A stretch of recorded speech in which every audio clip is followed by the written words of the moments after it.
फरवरी 2025 एक 27 साल के लड़के के अगेंस्ट 2 स्टेट्स में केसेस, सुप्रीम कोर्ट में सुनवाई, नेशनल कमीशन फॉर वुमेन का समन, ब्रांड्स भाग गए, टूर कैंसल, शो डिलीट, हर न्यूज चैनल पे एक ही लाइन, करियर खत्म।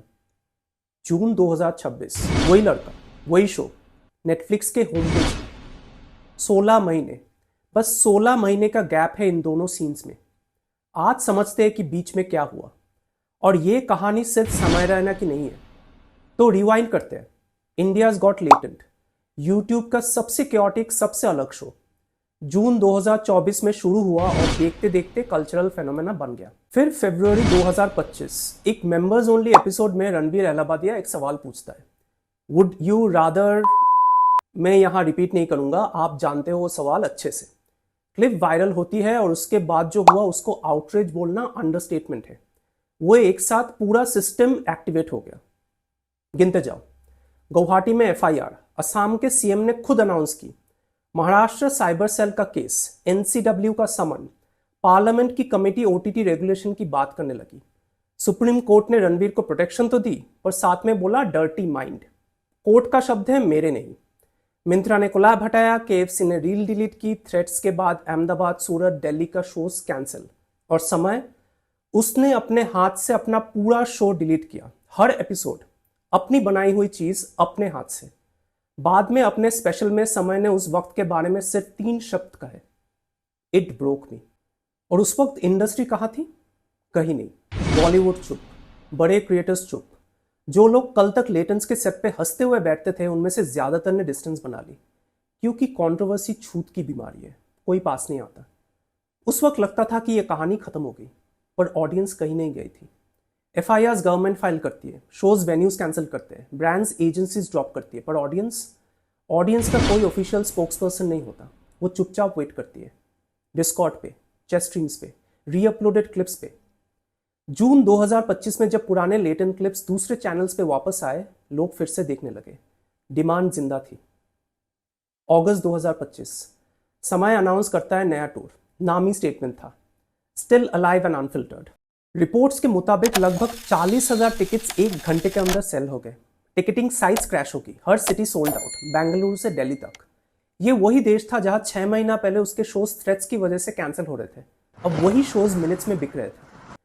फरवरी 2026 में तो लेवल ही अलग हो गया। न्यूयॉर्क मैडिसन स्क्वायर गार्डन का इन्फोसिस थिएटर फुल हो गया। फिर अप्रैल 2026 समय अपना पहला स्टैंड अप स्पेशल यूट्यूब पे डालता है, स्टिल अलाइव। पूरी कंट्रोवर्सी पे और लोगों को एक इमोशनल रोलर कोस्टर पे लेके जाता है। नंबर सुनो, आज की डेट में 67 मिलियन से ज्यादा व्यूज। रिपोर्ट्स ने इसे दुनिया का सबसे ज्यादा देखा गया full length stand up special बताया यूट्यूब पे, ग्लोबली, किसी भी लैंग्वेज में। और चैनल 2026 शुरू हुआ था 7.4 मिलियन सब्सक्राइबर्स पे, आज 10 मिलियन टच कर रहा है। जिस आदमी को सीन से मिटा दिया गया था, उसने सीन ही अपना बना लिया।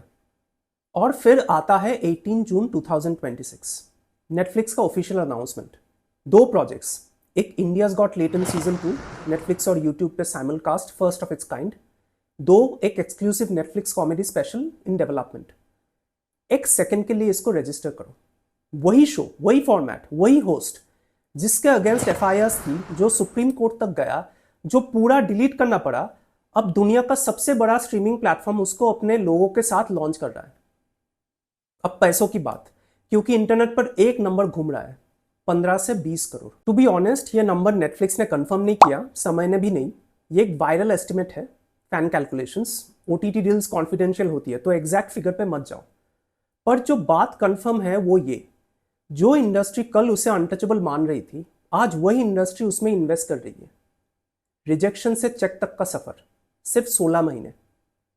और अब इस कहानी का सबसे जबरदस्त सीन, 28 जून 2026, लेटेंट सीजन 2 एपिसोड 1। गेस्ट कौन? आलिया भट्ट और शर्वरी। समझो इसका मतलब, बॉलीवुड की टॉप एक्ट्रेस वाईआरएफ की spy universe film alpha promote करने के लिए कहां आई? कॉफी विद करण नहीं, कपिल शर्मा नहीं, वो आई एक क्रिएटर के शो पे। उस शो पे जो 16 महीना पहले नेशनल स्कैंडल था। एपिसोड का नंबर्स लगभग 58 मिलियन व्यूज इन 18 डेज। समय ने आलिया को अपना खुद का ऑटोग्राफ गिफ्ट किया। आलिया ने कहा, दिस इज सो प्रेशियस। यहाँ पावर डायनेमिक को ध्यान से देखो क्योंकि ये हिस्टोरिक है। पहले फ्लो क्या था? क्रिएटर्स बॉलीवुड के शो पे जाते थे थोड़ी सी लाइमलाइट के लिए। अब बॉलीवुड क्रिएटर्स के पास आ रहे अपनी 100 करोड़ की फिल्म की ओपनिंग के लिए। और फ्लो दूसरी तरफ भी चला। एपिसोड के बाद समय ने अल्फा के लिए पूरा थिएटर बुक किया, अपनी कम्युनिटी को बॉलीवुड की फिल्म के लिए मोबिलाइज किया।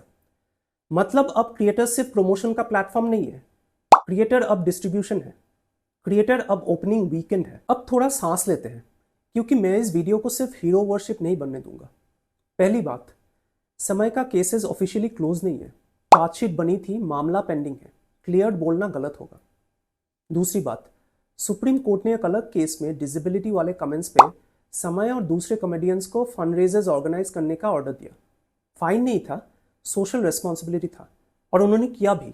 मुंबई में शोज करके SMA पेशेंट्स के लिए फंड्स रेज किया। और तीसरी बात, सीजन 2 पे कुछ फैंस का रिएक्शंस था, ये तो सेफ हो गया, एच कम स्केल ज्यादा, ये क्रिटिसिज्म भी वैलिड है। पर अब मैं वो लाइन बोलूंगा जिसके लिए पूरा वीडियो बनाया। इंडस्ट्री आपके शोज कैंसिल कर सकती है, ब्रांड्स आपके कॉन्ट्रैक्ट्स फाड़ सकते हैं, केसेस आपको घेरे रख सकते हैं, पर अगर ऑडियंस आपसे प्यार करती है तो आपका करियर सिर्फ पॉज होता है, डिलीट नहीं। और इसका उल्टा भी उतना ही सच है। इंडस्ट्री आपको लॉन्च कर सकती है, प्रोटेक्ट कर सकती है, 100 फिल्में दे सकती है, पर अगर ऑडियंस ने आपको अपना नहीं माना तो सब बेकार। 2026 के बॉक्स ऑफिस फ्लॉप्स की लिस्ट उठा के देख लो। मतलब गेटकीपिंग का पूरा गेम ही बदल गया है। पहले गेटकीपर स्टूडियोज थे, चैनल्स थे, फेस्टिवल्स थे, वो डिसाइड करते थे कौन स्टार है। अब गेटकीपर वो 10 मिलियन लोग हैं जो सब्सक्राइब बटन दबाते हैं, वो 40,000 लोग हैं जो 1 घंटे में टिकट खरीदते हैं। समय की कहानी इंस्पिरेशनल बाद में है, पहले वो एक प्रूफ है, प्रूफ की असली इंडस्ट्री ऑडियंस है। तो अगली बार जब कोई बोले कि फलाना आर्टिस्ट खत्म हो गया है, इंडस्ट्री ने उसे निकाल दिया, 1 सेकंड रुको और एक ही सवाल पूछो, इंडस्ट्री ने निकाला या ऑडियंस ने? क्योंकि अगर ऑडियंस ने नहीं निकाला तो वापसी सिर्फ टाइम की बात है। आपको क्या लगता है, समय की कमबैक प्योर ऑडियंस पावर थी या नेटफ्लिक्स ने बस एक ट्रेंडिंग चीज खरीदी? और क्या सीजन 2 का सेफ होना इसकी कीमत है? कमेंट्स में बताओ। और ऐसे ही वीडियोस देखना है, subscribe to popcorn therapy. Thank you so much.